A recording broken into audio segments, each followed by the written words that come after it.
All right, we're on. Welcome to the Hank and Coach Show. My name is Mike Perkins, and we're really excited to bring you some new content here.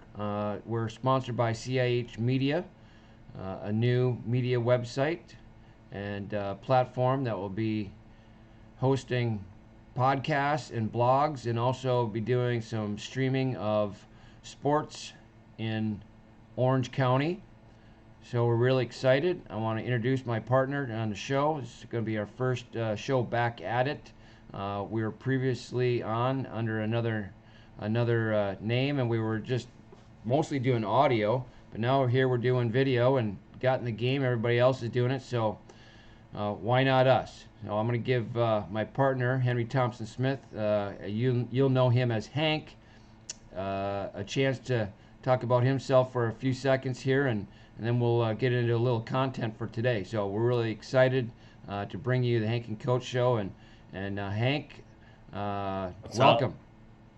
What's up, Perks? I'm happy to be here. Yep, I'm Henry Thompson Smith. I'm 26 years old. I met Perkins. He was my high school coach for ice hockey, and we've had a great friendship over the years. And a couple years ago, we started talking, texting back and forth about the Ducks throughout the playoff run, and I think we both got the itch. We realized, look, man, we love talking hockey. We love talking Ducks. We should start doing something with this. So, we took probably about a year hiatus after we had a pretty good little following, and now we're back. Seems like a good time to be back. Things are turning a corner in the NHL and starting to get exciting. So we didn't really miss too much. Well, I'm excited to have you on. I think that's our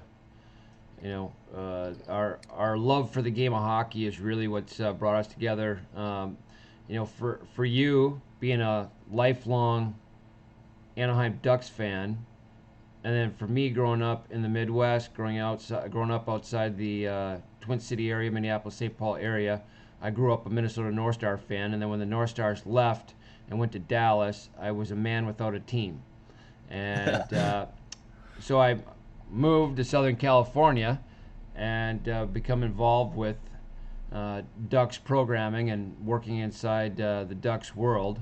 Not with the big club, but with the youth programming and stuff like that. Of course, I've fallen in love with the Ducks. I kind of have a little bit of a love-hate relationship with the Ducks. I love them in so many ways, but and in other ways, you'll hear when we talk about the Ducks some of my thoughts and hopes for that team, and my journey to potentially becoming a full-fledged Anaheim Duck fan. So we'll talk a little bit more about that as we move forward in our shows. But you are listening to the Hank and Coach Show. It is July 8th.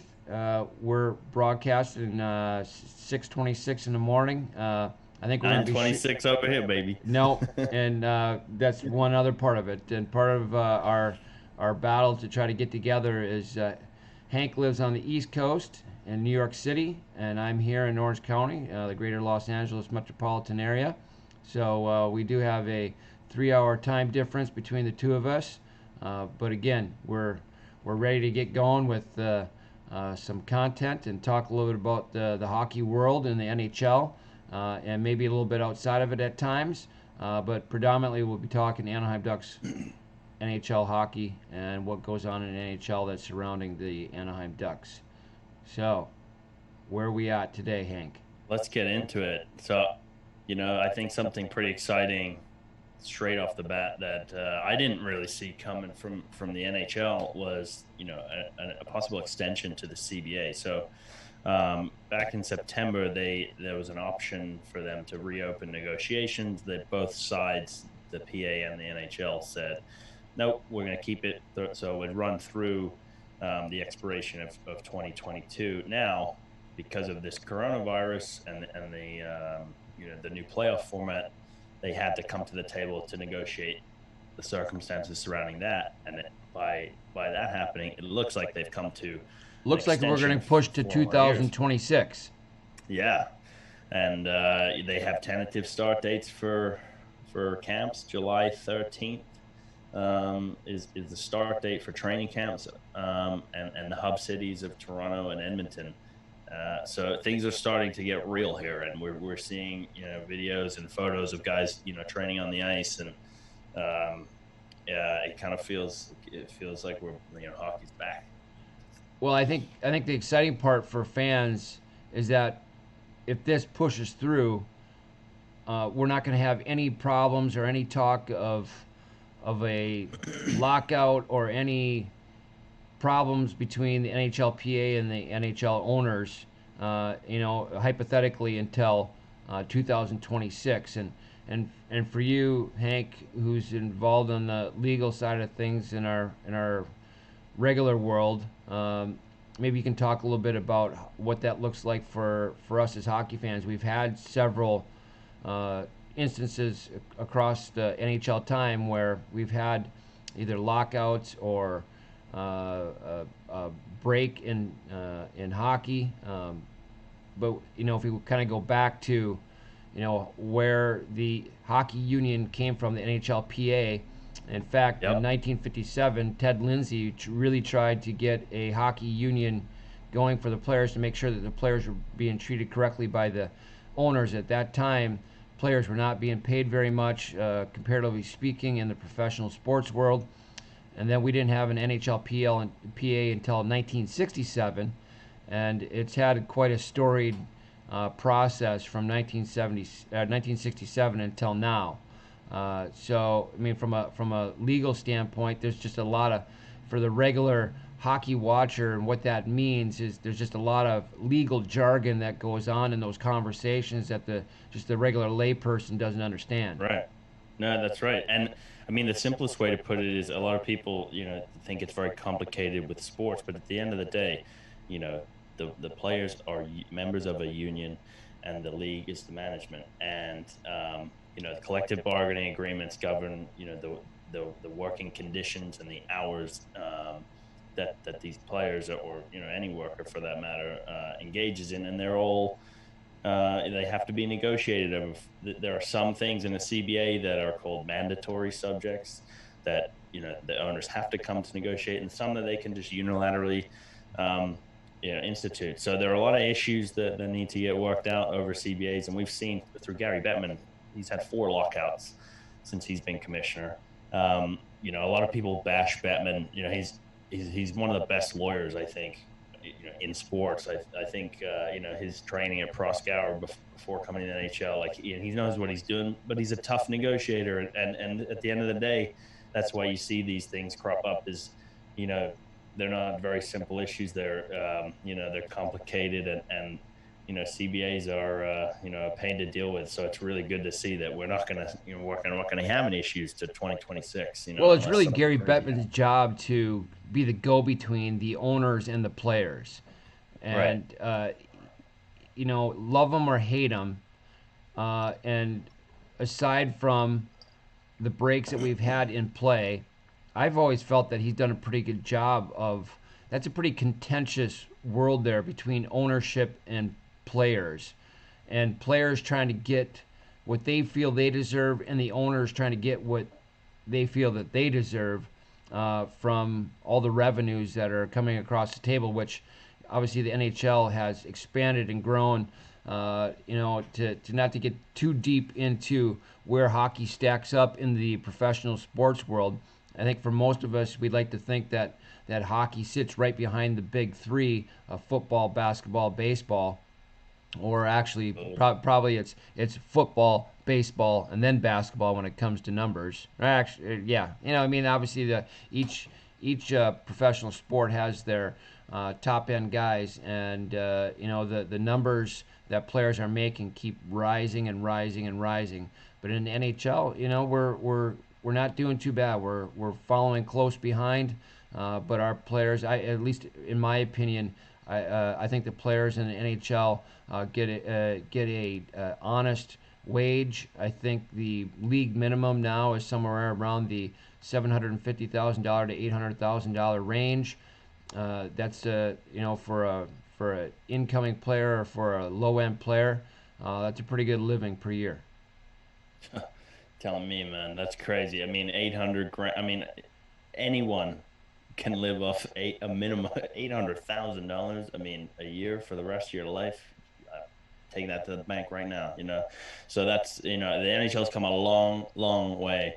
Really started ticking up in the '90s when you had all those superstars going out into free agency, and that really started to kick up the revenues. But NHL is probably the fastest growing league in the country right now because baseball, basketball, and football have kind of, I mean, they're not plateauing, but they've had a long history of long success, and the NHL has kind of taken center stage in the excitement category, and players are starting to be rewarded for that. I think I wouldn't be surprised. I wrote a legal note a couple of months ago about this upcoming CBA, and one of my thoughts was that um, the NHLPA, there's no way they're going to sign a new deal unless they get better revenue sharing amongst the players, similar to what the NFL and the NBA does. So, I wouldn't be surprised if they come to an agreement where the players are going to get paid more money out of this because the TV contracts are bigger. You have all this whole new dynamic that wasn't even here 20 years ago. Social media, you've got people using the name, image, and likeness. I mean, there's so many different revenue streams that I don't think have been captured in the past that now these players can take on. So, hey, I'm just excited to get some hockey back, and I think we all are. yeah, You're listening to the Hank and Coach show. It is July 8th. Hank, let's get into it. Let's talk a little bit about what's in store for us ahead. Two hub cities have been announced. I guess from my perspective, I'm a little disappointed, to be honest, that there isn't at least one American city. I think that the two Canadian cities, I get it. They feel like those cities can contain and create a bubble for the players so that they feel safe. I like that. I want the players to feel safe if they're going to move forward. But I was really hoping that Las Vegas was going to be at least one of the cities that was going to be announced. very, very strange that Vegas isn't. I was watching the TV last night, and a commercial comes on, and it's like this typical Las Vegas thing, but the commercial was a picture or a moving image of the whole strip, like lighting up as if it was open for business, and then the sign goes, you're like, we're open. So if Vegas is out there marketing people to come to gamble and like why wouldn't that? That's a very logical place. It's a great place for people to travel from the Midwest or from the North. I mean, it's kind of a melting pot right there. Um, It's so easy to it's get to. disappointing. There's lots of flights in and out of Las Vegas. Everybody knows across North America that probably the easiest place to fly to in the country is Las Vegas. There's Yep. daily flights from every major city, every major hub on a continuous basis throughout the day. And again, my disappointment is more in the fact that for me as an American, I like the the opportunity for us to grow the game even more. And I think Las Vegas just happens to be one of those cities that is growing and developing in the game. It's a non-traditional market. There's no doubt about that. But the more people that we get ingrained into the game of hockey, the more viewership that we create, the bigger it gets here in the U.S. and the more hockey potentially would be on TV for us. And that's for me, that's I want to watch hockey. What do you think that's gonna be like without fans, man? Like, oh my God. Like, just it's just I don't know, it's just so different to anything we've ever, even comprehended before.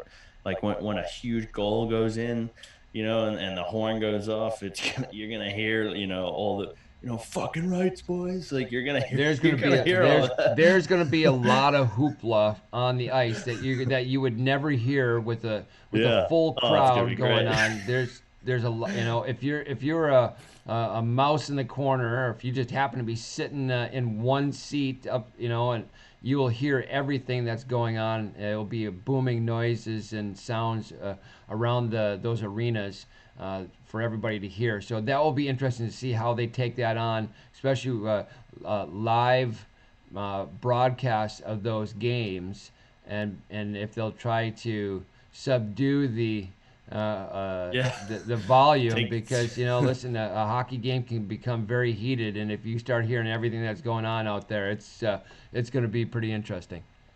Yeah, maybe they'll take the microphones off the glass or something. But I mean, something I don't know. Maybe this is kind of interesting. I just kind of thought of this.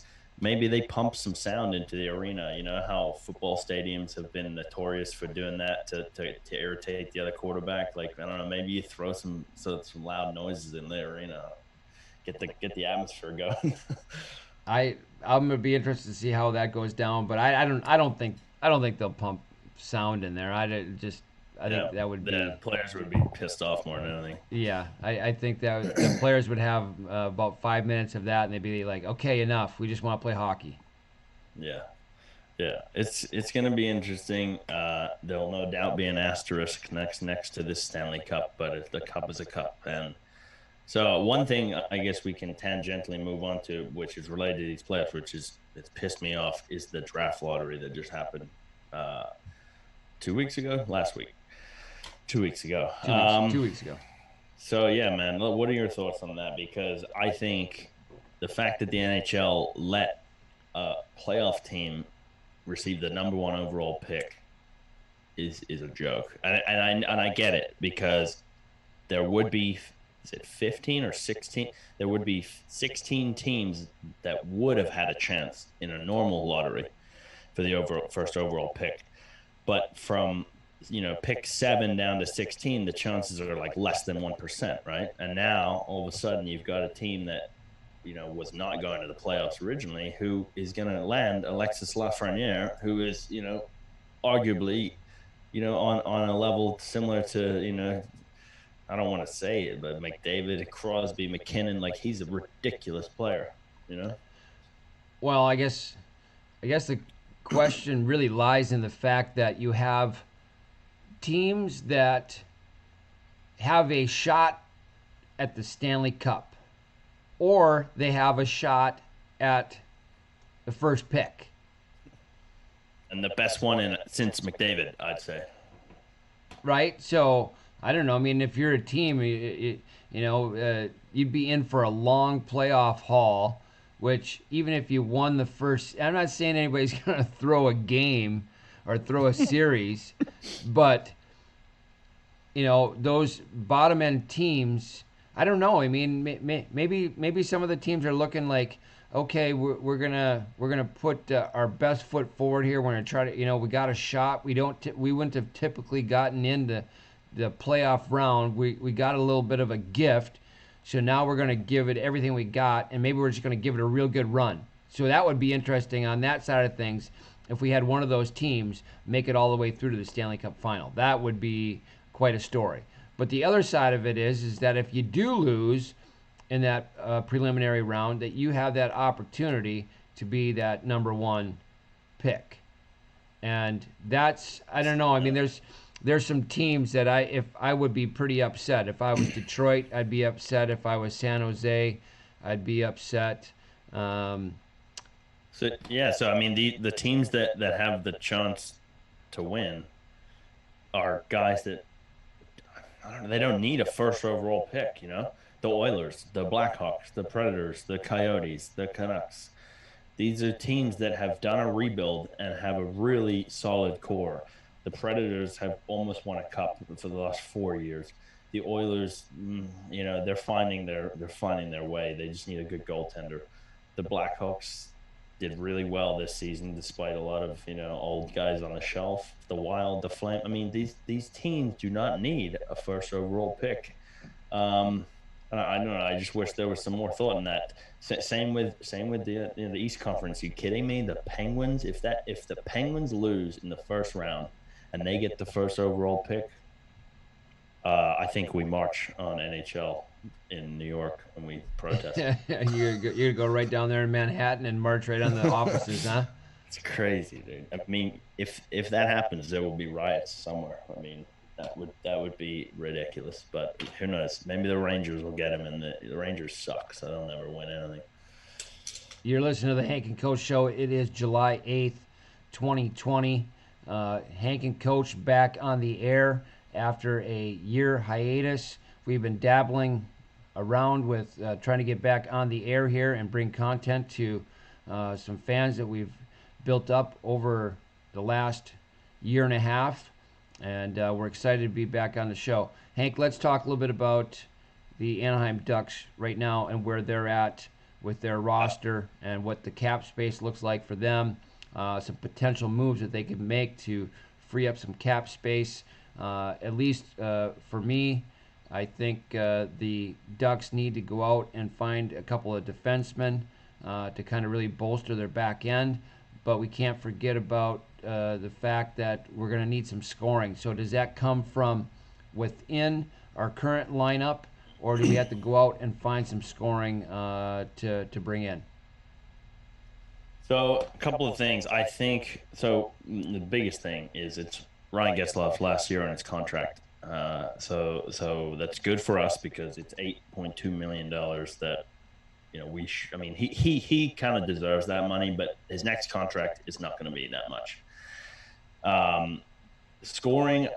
So I'm more optimistic than most. I think the guy like Bob Murray, hate him or love him, the guy is crafty. The guy knows hockey. He knows how to make a hockey deal. And I think we got better at the trade deadline, even though we got rid of some talent. I was relieved to see Nick Ritchie go. I think the kid has a work ethic problem. I think he really, really does. I think the guy doesn't know how to work out. He doesn't know how to push himself. If he could get his ass in the gym, that guy could be a 40-goal scorer, but he's lazy. Enjoy yourself in Boston. The kid's never going to do anything. Sonny Milano, I think, could be a superstar for the Ducks. He played unreal in those 20 games or whatever he played with us. I'd like to see that. He's a restricted free agent. I think they'll give him, a bridge 2-year deal maybe. Dan Heinen, another guy who really played well with us, and he's a goal scorer. But we've talked about this guy before, Ricky Raquel, man. He's the guy. He's the diamond in the rough for the Ducks. He's a very affordable player. I think that was a deal. At the time, I thought he got screwed. 3.7 million after he'd scored 33 goals and 31 the year before that. You look at Pastrnak, he's making 11 million after doing that. So we got a good deal on him, but So we has got a couple of regressed. years on him. He'll be a UFA in 22-23. So Yeah, the good news for us right now is that he's under contract. We have him nailed down, but he's going to have to start producing at the level that we expected him to rise to. So I mean, that's always kind of a tough thing as a player, right? Is that you get into a contract and then you're expected to be X on your team, and then maybe what you're being paid as you grow and mature isn't really reflective of what you're going to be doing on the ice. So I mean, some of that obviously comes into it. Maybe he's a little unhappy with where his contract is at, but if he wants to do something after this contract runs its course, he's going to have to start producing. absolutely. Yeah, and you know, it starts. I think the big scoring issues with the Ducks was that they, especially over the last couple of years, is they didn't have anybody on the third and fourth lines who could produce. So they were throwing, Getzy and Perry out there with Rax and Henrique, for 25 minutes a game. This season was the first season since probably the last time we were in the playoffs where we had a really like a bona fide fourth line that was actually pretty, lethal with Nick Delorier and Carter Rowney, and you kind of throw in whoever you want on the other side of them. Um, Amazing fourth line. I think if Murray can keep that unit growing, it'll allow the rest of the team to relax a little bit, and kind of grow into their skin.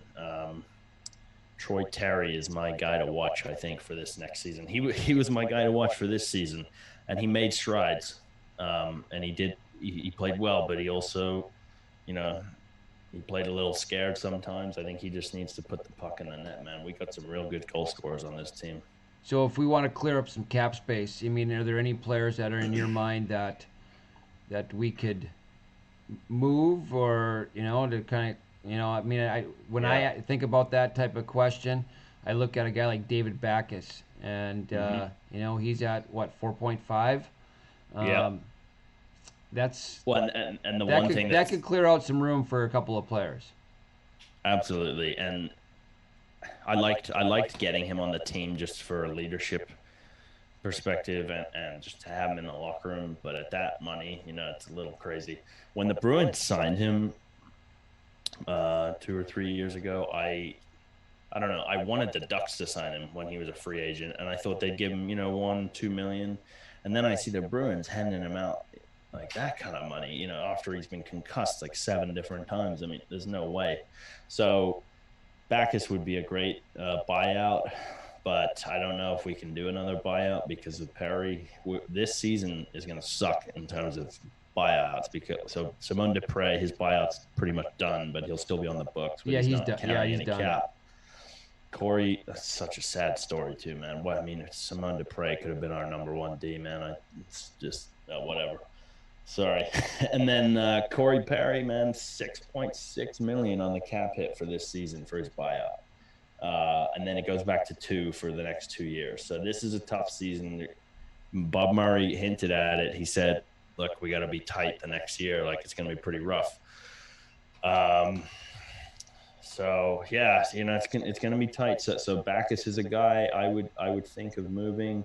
Um, Dude, there's a question of Josh Manson, right? Because he's a leader in the locker room. He's a solid defenseman He at could clear some times, cap space. and he You could know, clear I mean, 4 mil. And I think Christian Juice can replace him. I mean, he can't replace the tenacity and the feistiness, but he's $1 million, Christian Juice, and he played really well. He's 25. He's got $1 million to prove this season that he could take Manson's spot. I think if he plays better than Josh Manson by the deadline, see you later, dude. Manson's going to go to a playoff team if the Ducks are not one. So well, let me go you one better because I think that obviously our top D is Cam Fowler, and we need him to be more than what he is. We need him to be that not only a leader on the team, because he's kind of as Getzey moves along, the next kind of guy that's been around is a guy like Cam Fowler, and yeah, I'm expecting him to really start stepping his game up at this point right now. So uh, I don't know what your thoughts are on him, but I'm expecting more from him. I've always wanted more out of him. I've always thought that he grew up living he grew up meaning with the Ducks, living with Scott Niedermayer for the first couple of years, and I think a lot of that bled into him, and you can see in the style of his play that he is a puck carrier. He's a guy that has a great first pass. A guy gets up in the rush, but he's tentative too much, and I don't know if he had the feistiness and the grit of Drew Doughty combined, because Cam Fowler is a way better skater than Drew Doughty. I mean, Cam Fowler, in my opinion, is one of the best skaters in the NHL. He's unbelievable. He can get out of any situation. Um, so if he had the tenacity of Drew Doughty, find that grit, watch out, man. Cam Fowler could be an absolute force. So, That's what you I know, want to see from him. I mean, I see times when he is that, and times that yeah, he's not. I just think we just need some more consistency for a guy that has a contract through 25, 26, mhm. making 6.5. That's a solid contract. He's got to start carrying his weight a little bit with that role of what he is. If he's going to be our number one, then let's be the number one. 100%. Not for nothing, too. Um, Gibby deserved the contract that he got, but in my opinion, Gibson sucked this season. Uh, I Gibson, think that's like, I just think that's interesting that you bring him up, right? Because when it comes to contracts, that's the best contract that we have, right? yeah, We have a bona fide number one, sealed up yeah, for the length of probably his. top five in the league. No, like no question. I Yep. mean, maybe even top three. And I still don't think he's really reached his peak either, right? I mean, No, yeah, he's one of the no, best, and he's not even playing at the level that we think that he should be playing. So, uh, you know, As far as he goes, I think he's the one contract that if you look up and down our roster, I look at that and I go, yeah, that is we're in a really good place with him. I'd say him and my other favorite contracts. Well, I mean, I love the Raquel contract, although he pisses me off with his lack of production. But um, Hampus Lindholm, 5 mil for the next 2 seasons. It's a little dangerous, right? Because he's 26. He's going to be 28 when he hits that free agent market, and he's our number two defenseman who could step into that number one role. If I was a betting man and I put Cam Fowler and Lindholm together, to see who's going to emerge as number one, I'd probably put my money on Lindholm, not because of the skill, just because I think the mindset of those players is a bit different. Lindholm is a driven guy, I'm not saying Cam Fowler's not, but I just think he has more what it takes. So if he plays well the next 2 years, we could be in a bit of a bind here because he's going to want a big raise. He's definitely gonna want to raise, but I think his best hockey is still to come. I think I he's probably my favorite defenseman on the roster. I like what he is. I like how he plays his game, but I really don't think he's going to be the best version of himself until he's 30, 31, 32. So that's my 100%. I biggest agree. that's my biggest fear for him is that we might not see him at his best.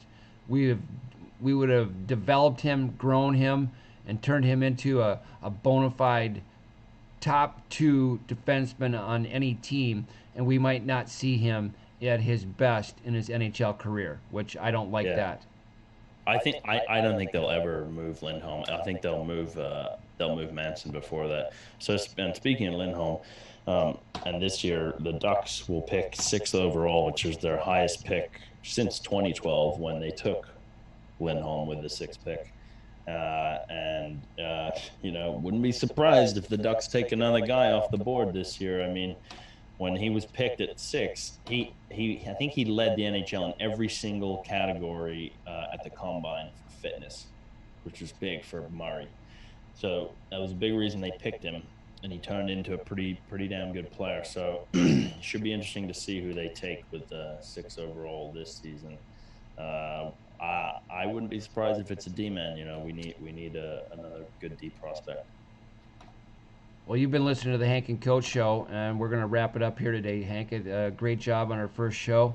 For all of you interested viewers, you can see us over at cih-media.com, our new sponsor. We'll have that. We'll get a little blurb on the screen here at some point as we grow and develop this show.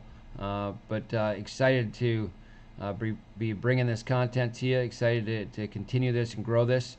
We're looking at our next show is going to be next week again, probably, unless we come up with the time that we can get on again.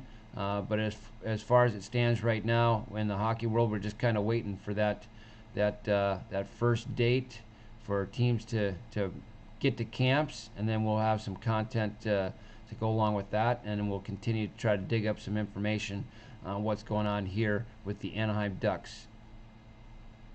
We're excited, so stay tuned. I think next week, hopefully, we'll hopefully have some camp news and start getting into that. So let's go Ducks, baby.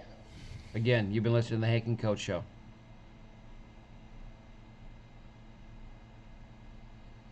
Sweet. Were you recording